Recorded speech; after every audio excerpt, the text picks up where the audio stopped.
The story everyone thinks they know begins with fire.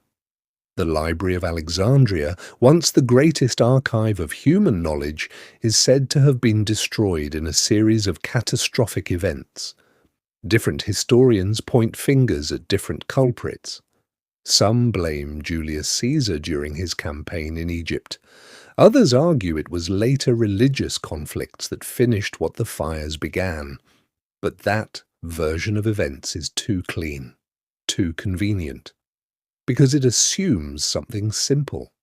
That knowledge that valuable was stored in one place, unprotected, waiting to be erased. That assumption is where the story starts to crack. Alexandria was not just a city, it was a controlled intellectual machine. Founded by Alexander the Great, it quickly became a center where scholars, engineers, astronomers, and philosophers were not just welcomed, but gathered intentionally.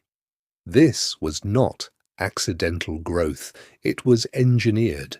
The library was only one part of a larger system known as the Mauseon, a research institution, a think tank, a place where knowledge was not just stored, but actively produced. Here's the first mistake people make. They imagine scrolls sitting on shelves like a passive archive. Wrong. This was strategic knowledge, state-controlled, catalogued, protected. And when knowledge becomes power, it does not get left exposed. Let's examine the standard narrative. The library burned, its scrolls were lost. Civilizations suffered a massive intellectual setback. It sounds dramatic, it feels complete, but it raises a critical question. Why would a civilization capable of advanced mathematics, engineering, and astronomy centralize all its knowledge in one vulnerable building? That's not how power structures operate. Even today, governments do not store critical intelligence in a single location. They distribute, duplicate, and secure it. Ancient Alexandria was no different, which leads to the first anomaly. We have references to the library's existence from multiple ancient writers, but we do not have a complete catalogue of its contents, not even close. Historians estimate hundreds of thousands of scrolls existed there, works from Greece, Egypt, Persia, India, and beyond. Yet after its supposed destruction, there is no detailed record of what was lost. That absence is not just unfortunate, it is suspicious. Because even in destruction, bureaucracies leave traces, lists, records, accounts, unless those records were never meant to be public or were removed before the destruction ever occurred. Alexandria was not just built above ground, it was layered. Archaeological evidence confirms extensive underground structures beneath the city, tunnels, chambers, storage areas. Some collapsed, some flooded, many never fully explored. Now combine that with a simple strategic principle. If you are protecting knowledge that defines power, you do not leave it exposed to fire, war, or politics. You move it where it cannot be easily accessed. Underground, hidden, controlled. Egyptian priesthoods were not just religious figures, they were knowledge keepers. Long before Alexandria, temples in Egypt stored astronomical data, engineering methods, and ritual texts. This knowledge was often restricted, accessible only to initiates. When Greek scholars merged with Egyptian traditions in Alexandria, something unique happened. Two systems of knowledge control combined. Greek intellectual expansion met Egyptian secrecy. That combination does not produce an open library, it produces layers, public knowledge above, restricted knowledge below. Some ancient accounts suggest that scholars began leaving Alexandria before its destruction, not fleeing in panic, relocating. That distinction matters. If the library's destruction was sudden and catastrophic, you would expect chaos, loss, disorganization. Instead, there are hints of preparation. which raises another question. What exactly were they moving? The Serapeum of Alexandria is often mentioned as a secondary library. Officially, it housed overflow collections. Unofficially, it may have served a different purpose. Unlike the main library, the Serapeum had underground chambers, some documented, others rumoured. When it was destroyed, accounts describe the visible structure being demolished, but there is little mention of what lay beneath, and destruction above ground does not guarantee destruction below.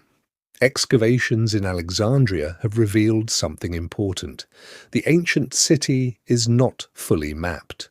Large portions remain buried beneath modern structures or submerged under the Mediterranean Sea. Divers have discovered ruins offshore. Archaeologists have found underground passages that do not match known city plans. This is not speculation. This is incomplete data. And incomplete data is where controlled secrets survive. Fires destroy organic material, scrolls burn, but total erasure is rare. Ash leaves residue, fragments survive, copies appear elsewhere.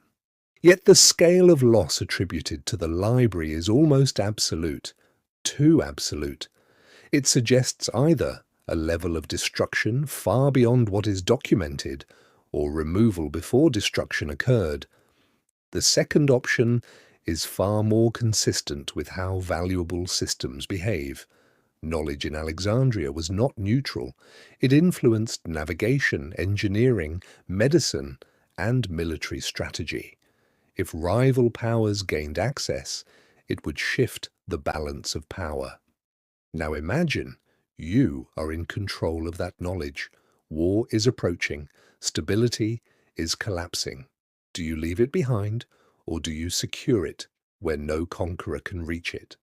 Some researchers propose that sealed chambers still exist beneath Alexandria, not empty, intentionally sealed. The logic is simple. If the goal was preservation, not abandonment, then knowledge would be stored in environments designed to survive time. Stone chambers, low oxygen, minimal exposure. Exactly the kind of conditions underground structures provide, because access is the real barrier. Modern Alexandria is a living city. Excavation is limited. Political, economic, and logistical constraints restrict large-scale exploration.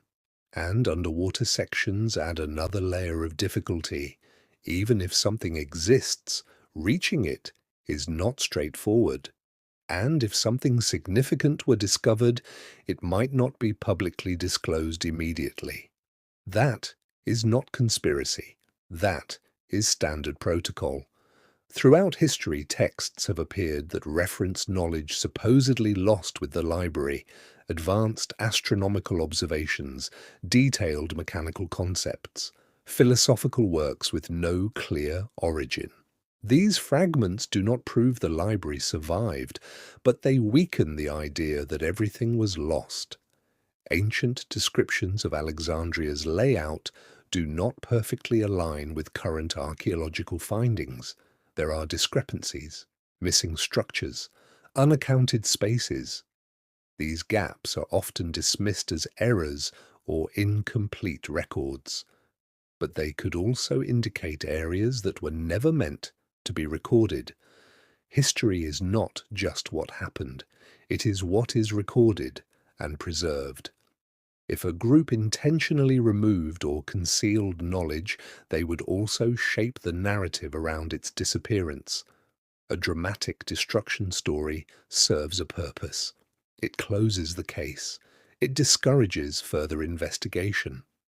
If the library was truly destroyed completely, why do so many inconsistencies remain? Why are there gaps in records? Why are there underground structures still unexplored? Why do fragments of advanced knowledge appear long after its supposed loss? These are not answers. They are pressure points. At this point, the story splits. One path is simple. The library burned. everything was lost. The mystery is just romantic imagination. The other path is uncomfortable. The most valuable knowledge was never left exposed. It was moved, hidden, protected, and possibly still exists, sealed beneath layers of stone, water, and time. You need to understand something clearly. There is no confirmed discovery of a hidden library beneath Alexandria. No sealed chamber has been opened revealing lost scrolls. No official announcement validates the theory, but the absence of confirmation is not the same as proof of absence, especially when access is limited and data is incomplete. You have two competing interpretations, a clean narrative that explains everything but leaves gaps, and a fragmented narrative that explains the gaps but lacks final proof. Most people choose the first because it is easier, but easier does not mean accurate. If something is hidden beneath Alexandria, it is not just old scrolls. It represents a controlled transfer of knowledge across time, a deliberate decision to preserve information beyond the reach of collapse. And if that is true, then the destruction of the library was not the end. It was a cover. Either the greatest collection of knowledge in the ancient world was carelessly lost to fire and conflict, or the people who built it were far more strategic than we give them credit for, and what mattered most was never destroyed, only removed. You don't get a conclusion here, you get a choice. Which explanation actually matches how power, knowledge, and survival work in the real world? Pick one, then defend it.